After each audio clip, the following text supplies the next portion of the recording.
Merci André pour ces mots intéressants.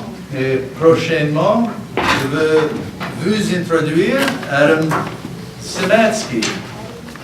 Adam is Vice President of the Teaching and Research Assistant Union at Concordia University in Montreal, where he's working on his PhD in film and movie image studios. In addition to working as a labor union executive and educator, Adam is a spokesman for the Concordia Graduate Student Association's boycott, divestment, sanction campaign against Israel, apartheid, and he was a class Congress representative during the Quebec student strike. So, bravo. Welcome, Adam. Thanks for that warm welcome. I'm really happy to be here. What I'm going to be doing is elaborating on why Quebec students are still in the streets and why we never stopped going to the streets and why the student movement is far from finished. Because despite what Pauline Marois says, la crise est derrière nous, la crise est pas derrière nous, et elle a créé une nouvelle crise avec son mandat d'austérité, and we see that, and I'll be talking about that and why exactly this this crisis is far from over, and if students have a voice, we'll definitely say otherwise. So, just in terms of why this was a national issue, and I'm going to touch on this specifically in relation to the NDP's official stance on the student strike, which was that basically it's a provincial issue. Well, when you have over 3,000 students getting arrested in the streets of Montreal for protesting, when you have the inaction of Law 78 and Law 12, which limits freedom of association and freedom of expression, this is more than just a provincial issue, and it's of concern to the federal parties as well. So the fact that the NDP tried to sort of skirt around the issue and say, well, it doesn't affect us. Well, when you have thousands of young people getting arrested on a nightly basis in Montreal, yeah, that's pretty important, okay?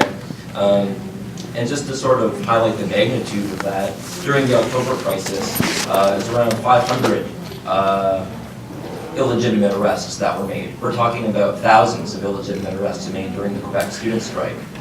Okay, just to put that into perspective, because and this is one of the reasons why I'm making this address in English as well, is I don't think that the English language media at all translated what was happening in Quebec to Canadians outside of Quebec, and even to Anglophones inside of Quebec who are unilingual, and we're depending on the Gazette for their primary source of information about the strike, which I'll tell you right now is highly skewed.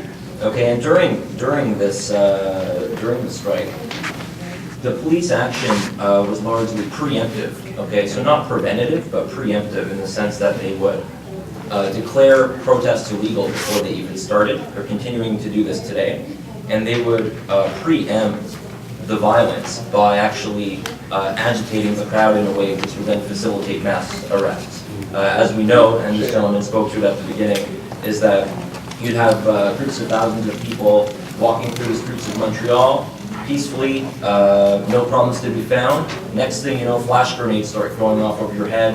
You're being hit with gas canisters. One student lost his eye during the student protest because he was hit in the face with a gas canister, shot directly point blank at his face by a police officer. Students, male and female, being beaten by police left, right, and center, being tracked, as we say here in Montreal. And this happened on a nightly basis, okay? And meanwhile, the NDP is saying it's a provincial issue.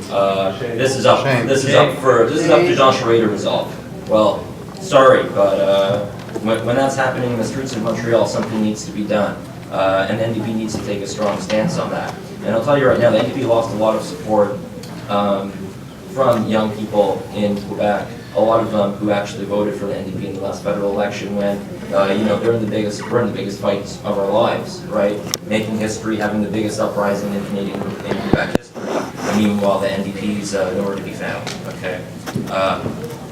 And thank you to Quebec Solidaire, because Quebec Solidaire was in the streets with the students on a regular basis.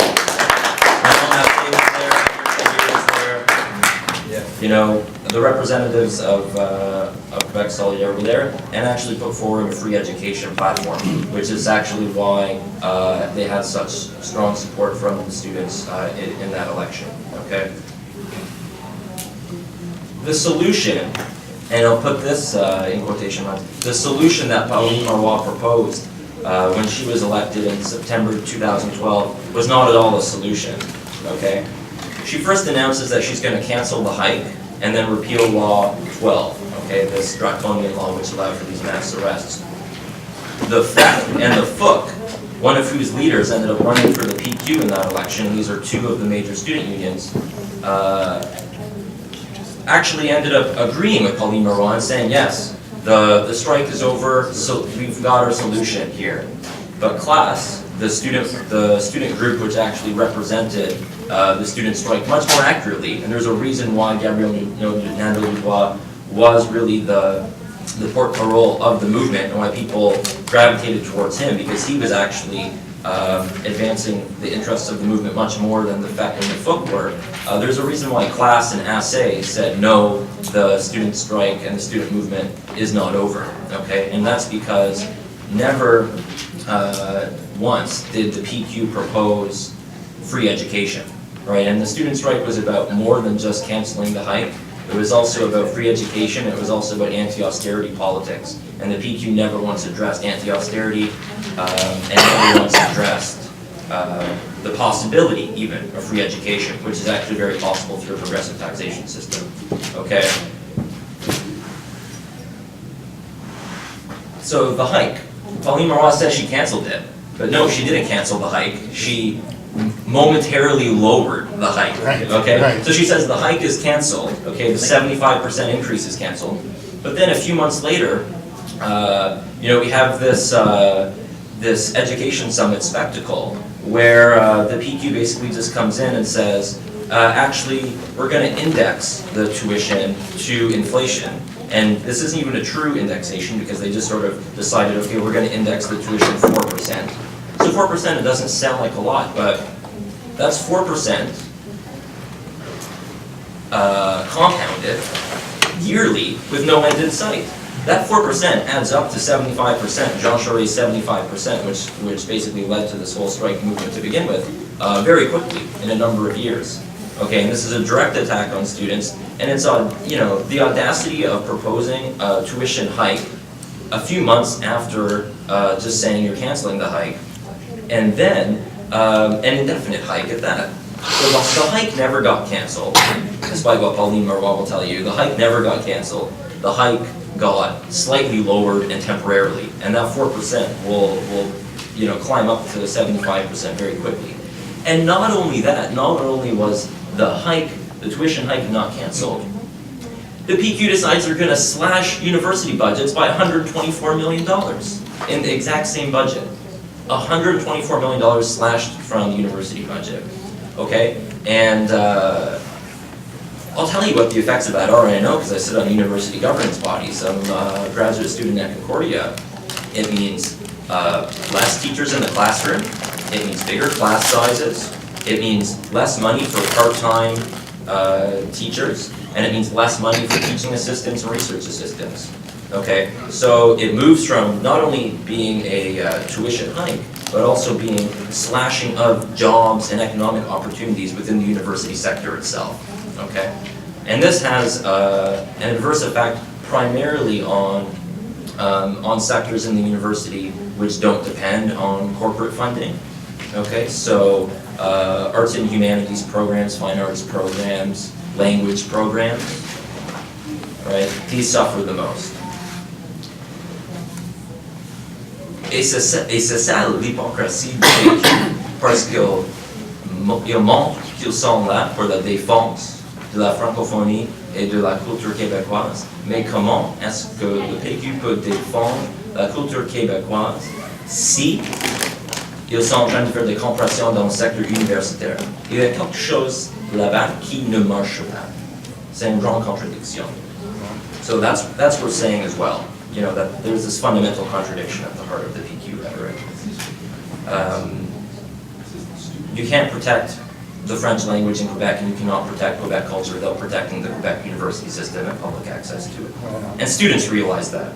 So anyways, why are students still in the streets? Well, because of the reasons I just told you. The Quebec's education summit that took place in in February, widely protested by student groups. March 22nd, another big protest march to mark the 1-year anniversary of the massive March 22nd march in 2012. More than 200 people get given this $600+ ticket that you're mentioning.